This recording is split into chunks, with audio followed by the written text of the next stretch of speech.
आप ये सोच रहे हैं कि उम्र के हिसाब से आप बहुत बहुत ज़्यादा पीछे रह गए हो, तो शायद ये वीडियो आपके लिए हो और इस वीडियो से आपको कुछ हेल्प भी मिले, क्योंकि मैंने बहुत चीज़ें एक्सपीरियंस भी की है। और ये वीडियो मैं इसीलिए नहीं बना रही हूँ कि आपको मैं कुछ बता सकूँ या आपसे कुछ आपको सजेशन दे सकूँ, क्योंकि हर एक की लाइफ अलग है यार। हर एक अपने लाइफ के अलग मोड़ पर खड़ा है, तो उस टाइम पे तो हम नहीं बता सकते कि हम एक चिड़ी भी होती कि यार फिर से कोई आ गया और हमें यही बताने लगा। मैं ये नहीं करने वाली हूँ।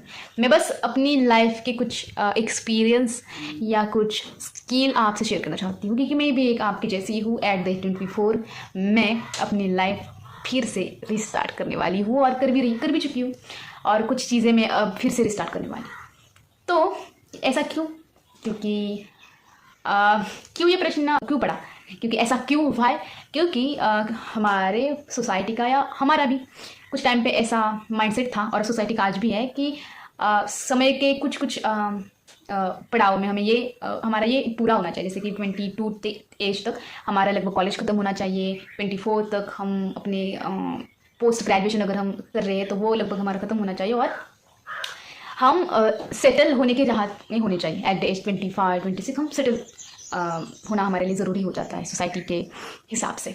पर कि हर एक लाइफ बहुत अलग है, हर एक अलग अलग बैकग्राउंड से आता है, और हर एक को वही एक सिस्टम में फिट वो नहीं बैठ सकता, क्योंकि तुम्हें यही करना है वही करना है। वो अपने बैकग्राउंड के अपने परिस्थितियों के हिसाब से खुद को ढल सकता है, खुद को आगे बढ़ा सकता है। अगर किसी के लिए बहुत ही मुश्किलें हैं और उसी के लिए हर एक दिन हर एक स्टेप आगे वो अगर बढ़ सके तो वो बहुत बड़ी उसके लिए अचीवमेंट हो सकती है। तो याद रखना, हम किसी रेस में नहीं है, हम किसी कंपटीशन में नहीं है, और हमने अपनी जिम्मेदारी संभाली, और उस जिम्मेदारी को संभालते इनडायरेक्ट वे में हमने खुद को भी कहीं ना कहीं स्ट्रॉन्ग कर लिया है। और स्ट्रॉन्ग करने के बाद हम ये हिम्मत जुटा पा रहे हैं कि हम खुद को और एक चांस दें, खुद की लाइफ को एक चांस दें, और फिर से रिबिल्ड करें खुद को, रिस्टार्ट करें खुद को। तो कई बार ऐसा होता है कि हम सोचते भी हैं रिस्टार्ट करने की, रिबिल्ड करने की खुद को, पर जो कॉन्फिडेंस तो वो कहीं ना कहीं लो हो जाता है, क्योंकि ओवर थिंकिंग की वजह से। क्योंकि ये क्या सोचेंगे, वो क्या सोचेंगे, या ये क्या कर रहे हैं, भाड़ में जाओ लोग।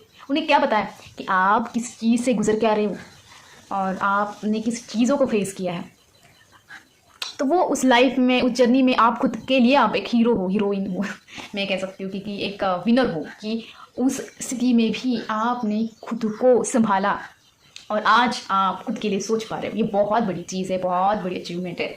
अगर कोई लोग समझ पा रहे हैं मेरी बात को तो वो अच्छी तरीके से रिलेट कर सकते हैं, क्योंकि कई ऐसी चीज़ें होती है लोग उस चीज़ से उबर नहीं पाते, उसमें इतना डूब जाते हैं उस फेलियर के चीज़ों में कि खुद को मतलब खड़ा उनके लिए रह पाना खुद के लिए बहुत ज़्यादा मुश्किल हो जाता है। तो उस चीज़ से आप यहाँ तक आए हो तो बिलीव मी, आप बहुत ही स्ट्रांग हो और बहुत ही आप आगे बहुत कुछ करने वाले हो।